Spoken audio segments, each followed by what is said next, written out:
नमस्कार दोस्तों, नमः शिवाय। जीवन ज्योति चैनल में आप सभी का हार्दिक स्वागत करती हूँ। दोस्तों, आज की वीडियो कुछ अलग और खास होने वाली है, क्योंकि आज की वीडियो में आप सभी लोग जानेंगे कि अपनी बेटी को जब हम विदा करते हैं उसकी शादी करके, तो हम बेटी को अपने ऐसी कौन कौन सी बातें सिखाकर बताकर भेजें जिससे कि हमारी बेटी का वैवाहिक जीवन बहुत ही सुखमय और खुशहाल रहे, वहाँ के पूरे परिवार खुश रहें और हमारी बेटी भी वहाँ पर बहुत ही प्रसन्नता के साथ रह सके। दोस्तों, ये बहुत ज़रूरी है।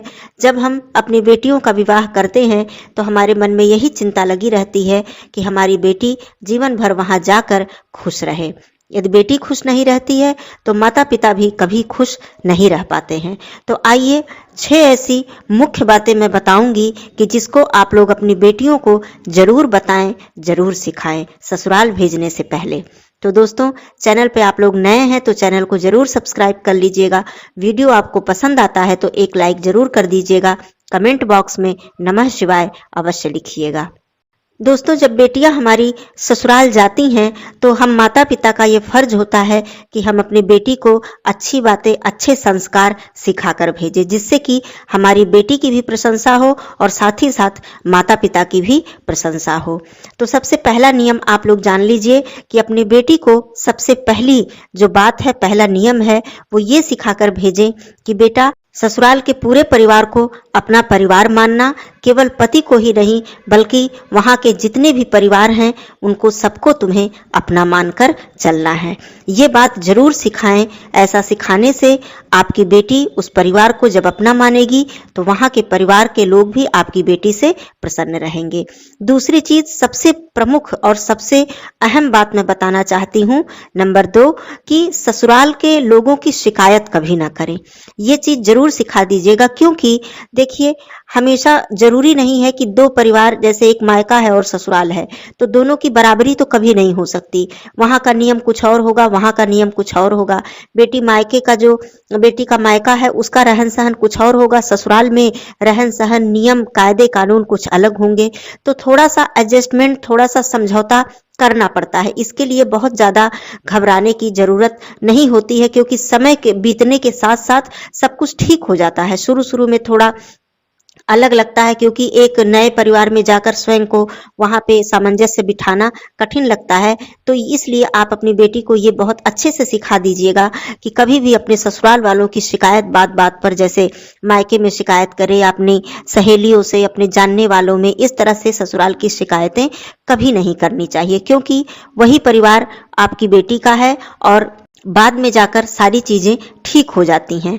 तो ये हो गई दूसरी बात। तीसरी बात, वहाँ की जो जिम्मेदारियां, देखिए, सबसे बड़ी बात यह है कि बेटियां जब तक मायके में होती हैं तब तक उनका जीवन अलग होता है, क्योंकि मायके में माता पिता हैं, मान लीजिए भाभी हैं, भाई हैं, तो उनका जीवन थोड़ा सा जैसे फ्री होती हैं बेटियां, इतनी जिम्मेदारी का बोझ उनके ऊपर नहीं होता है, पढ़ाई लिखाई करती हैं, अपना जैसे भी उन्हें रहना होता है रहती हैं। लेकिन जब वो बहू की भूमिका में आ जाती हैं, उनकी शादी हो जाती है, तो ससुराल में जाकर उनकी एक जिम्मेदारी बन जाती है, क्योंकि वहां पे वो उस घर की लक्ष्मी, उस घर की बहू होती है।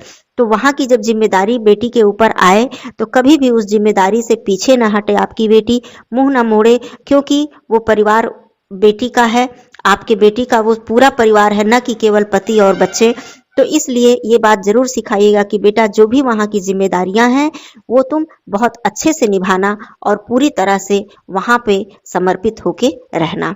चौथी बात भी बहुत ही मुख्य है और अपनी बेटी को जरूर बताना चाहिए कि कभी भी बेटी मायके की बराबरी ससुराल से ना करे। जैसे कि मैंने पहले भी बताया कि हर जगह के, हर परिवार के, हर घर के नियम, कायदे कानून, रहन सहन, वातावरण, वहाँ का माहौल, सब कुछ अलग होता है।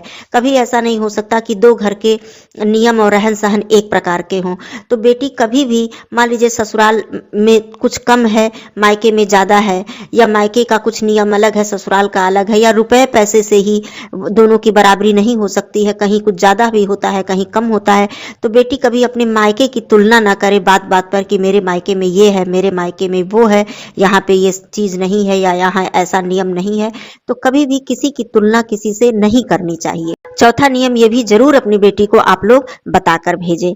पांचवा नियम मैं बता देती हूँ कि मायके से ज्यादा ससुराल को अहमियत देना, ये जरूर सिखाकर भेजिए। जब आपकी बेटी ससुराल में जाती है, वहां की बहू वो बन जाती है, वहां की भूमिका में वो आ जाती है, तो सबसे पहली जो प्राथमिकता है वो ससुराल के परिवार के लिए ही आपकी बेटी की प्राथमिकता होनी चाहिए। कहने का मतलब है पहली जो अहमियत हो वो ससुराल को दे, उसके बाद मायके को। मायके को भी अपना तो मायका बेटी का होता ही है, वो जीवन भर ही अपना रहेगा, लेकिन जब जहां जिम्मेदारी और अहमियत की बात आ जाती है, वहां सबसे पहले ससुराल के फर्ज को बेटी देखे, फिर मायके के। ये बात जरूर सिखा दीजिएगा, क्योंकि ऐसा न करने से कहीं ना कहीं परिवार में मनमुटाव और कलह क्लेश और तनाव का माहौल बन जाता है, जो कि आपके बेटी के वैवाहिक जीवन के लिए ठीक नहीं होता है। छठवां नियम कि सबसे जरूरी चीज, बहुत हल्की बात है, बहुत छोटी बात है, लेकिन बहुत ही गहरी बात है। ये बात अपनी बेटी को जरूर बताएं कि जब आपकी बेटी ससुराल जाए तो वहां पे जितने भी बड़े लोग हैं, सास हैं, ससुर हैं, जेठानी हो, ननद हो, जितने भी परिवार हैं, अगर किसी भी बात पर या किसी भी आपकी गलती पर डांट दिया या टोका टोकी कर दी या कुछ समझा दिया, तो कभी बेटी उसको मन पे न ले, मतलब उसके लिए दुखी न हो, नाराज न हो।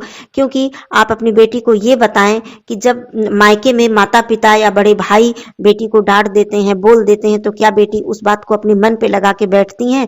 नहीं, थोड़ी ही देर में बेटियां उस बात को भुला देती हैं, क्योंकि वो उनके माता पिता हैं, भाई हैं। तो इसी प्रकार ससुराल के परिवार को भी अपना समझकर, अपने माता पिता का एक स्थान देकर, सास ससुर को उनके भी डांटने पर कोई बात दिल पे लगा के ना बैठे, बल्कि उनके बातों को समझने का प्रयास करे कि ठीक है, हो सकता है मुझसे ये गलती हुई हो, इसलिए माता पिता ने अर्थात सास ससुर ने मुझे इस बात के लिए डांटा। तो इसको अगर बहुत ही ज्यादा दिल पे लगा के बैठ जाएंगी, नाराज होंगी, इसकी शिकायत कहीं करने लगेंगी मायके में या और कहीं, तो ये बात बढ़ते ही चली जाएगी, तो धीरे धीरे परिवार में दूरियां पैदा होती हैं। तो इसलिए इतनी ज्यादा इस बात को अहमियत देने की जरूरत नहीं है कि मुझे क्यों डांटा गया, क्यों बोला गया। वो भी माता पिता हैं, आपकी गलती पे आपको डांट सकते हैं। तो ये सारे नियम थे, बहुत ही छोटी छोटी ही बातें हैं दोस्तों, लेकिन बातें बहुत गहरी हैं, क्योंकि छोटी छोटी बातों से ही कभी कभी बहुत ही बड़ा कलह क्लेश उत्पन्न हो जाता है। तो इससे आपके बेटी के वैवाहिक जीवन में बहुत ही ज्यादा दिक्कत आ जाती है। और ऐसा जब बेटी उस परिवार को अपना मान के पूरी जिम्मेदारी के साथ चलेगी, तो कहीं ना कहीं आपकी बेटी के जो पति हैं उनको भी ये सब बातें अच्छी लगेंगी, और पति पत्नी का भी रिश्ता कहीं ना कहीं बहुत ही मधुर बना रहेगा और बहुत ही अच्छा सुखद बना रहेगा। तो कहने का मतलब है कि परिवार में जब तनाव होगा, परिवार का माहौल खराब होगा, तो आपके बेटी का जो वैवाहिक जीवन है, पति पत्नी का जो संबंध है, उसमें भी कहीं ना कहीं दिक्कत आएगी ही आएगी। क्योंकि उनके पति जो है, उनका वो परिवार है, तो परिवार से जुड़े हुए हैं, तो जाहिर सी बात है कि उसका असर पति पत्नी के संबंधों पर भी पड़ेगा। तो इसलिए बस इन छोटी छोटी बातों का ध्यान रखना है, और कोई ये बहुत बड़ी बात नहीं है। इन सब बातों का यदि समझदारी से ध्यान रखा जाए तो दिक्कत नहीं आती है, और वैवाहिक जीवन बहुत ही सुखमय और सुखद होता है। आशा करती हूँ बातें अच्छी लगी होंगी, तो एक लाइक जरूर कर दीजिएगा। फिर मिलती हूँ ऐसे ही किसी उपयोगी वीडियो के साथ। तब तक के लिए दोस्तों धन्यवाद। नमः शिवाय।